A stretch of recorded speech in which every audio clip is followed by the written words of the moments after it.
ایک دفعہ شیطان آیا ہمارے نبی سے ملنے، تو آپ نے اس سے پوچھا تیرے دشمن کتنے؟ کہنے لگا 15۔ آپ نے فرمایا کون کون ہے؟ کہنے لگا پہلے تو تھوڑا ہی نمبر ہے، پہلا نمبر تو تھوڑے نال میرا لگو ہے۔ پھر کہنے لگا وہ مسلمان جو 24 گھنٹے باوضو رہتا ہے وہ میرا بڑا دشمن، جو باوضو رہتا ہے اور باوضو سوتا ہے، ایک فرشتہ اس کے لیے بندگی کا ثواب لکھتا رہتا ہے۔ خیر واپس آتا ہوں، میرے نبی نے فرمایا 4 باتیں لے لو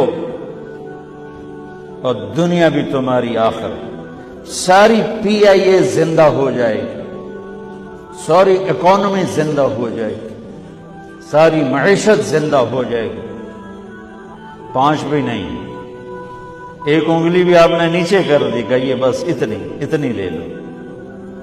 حفظ امانت، صدق حدیث، حسن خلیقت، عفت فی طعمت۔ کیا خوبصورت! ساری زندگی کسی کو دھوکہ نہ دینا، دیانتداری۔ میرے ملک کے ادارے کیوں ڈوب گئے؟ دیانت نکل گئی، کھوٹ آ گئی، دھوکہ آ گیا۔ میرے نبی نے کہا حفظ امانت، کبھی امانت میں خیانت نہ کرو، صدق حدیث، کبھی جھوٹ نہ بولنا، ہمیشہ سچ بولنا۔ میرے نبی نے فرمایا میرا امتی ہر گناہ کر سکتا ہے، 2 نہیں کر سکتا، ایک جھوٹ کبھی نہیں بولے گا، ایک دھوکہ کبھی نہیں دے گا۔ میرے نبی کی 2 صفتیں ہائی لائٹ ہوئی، صادق اور بولو کیا ہیں؟ کوئی اور بھی تو ہو سکتی تھی، جس سے مشہور کیا، کعبہ قوسین بھی تو ہے، اور ادنا بھی تو ہے، واللیل بھی تو ہے سیاہ زلفوں والا، والضحیٰ بھی تو ہے روشن چہرے والا۔ کس سے مشہور کیا؟ صادق امین۔ اگر آپ مجھ سے سوال کرو، میں ممبر رسول پہ بیٹھا ہوں کہ مولانا صاحب سارے دین کو 2 لفظوں میں بتاؤ، ساری شریعت کو، تو میرے پاس 2 لفظ ہیں، سچائی اور امانت داری۔ آپ مجھ سے سوال کرو مولانا صاحب ساری دنیا کے کفر کو بتاؤ، تو میرے پاس 2 لفظ ہیں، جھوٹ اور دھوکے بازی۔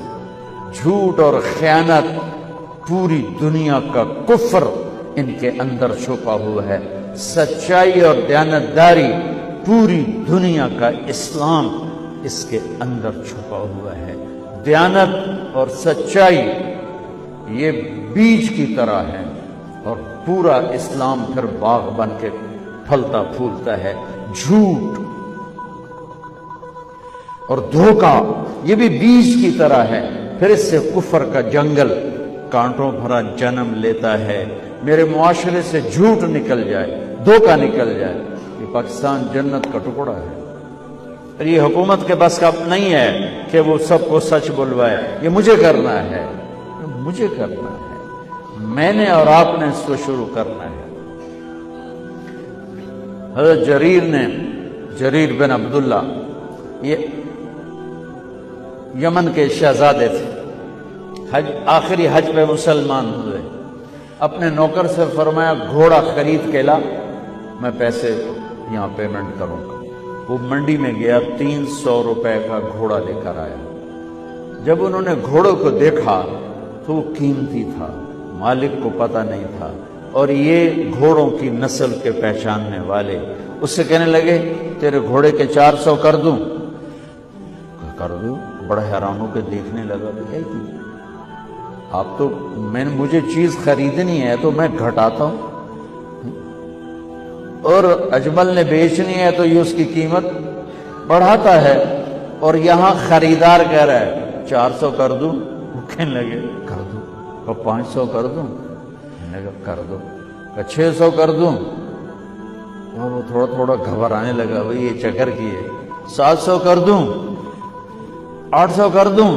وہ کہنے کا حضور تسی لینا تو لو پر میرا مزاق تھا نا تسی اٹھو کدی لین والے بھی پیسے بتائے تسی میں نے 300 دے میں جاواں کہنے کہ اس کو 800 دے دو اور گھوڑا باندھ دو وہ حیران خوشی سے چھلانگے مارتا ہوا گیا تو جب وہ چلا گیا تو نوکر نے پوچھا میں جب 300 میں سودا کر کے آیا تھا تو 500 کس خوشی میں بڑھائے فرمایا میرے بھائی اس کے گھوڑے کی قیمت 800 تھی 300 نہیں تھی اور میں نے نبی کے ہاتھوں میں ہاتھ دے کے یہ وعدہ کیا تھا زندگی بھر کسی کو دھوکہ نہیں دوں سب کی خیر خواہشاں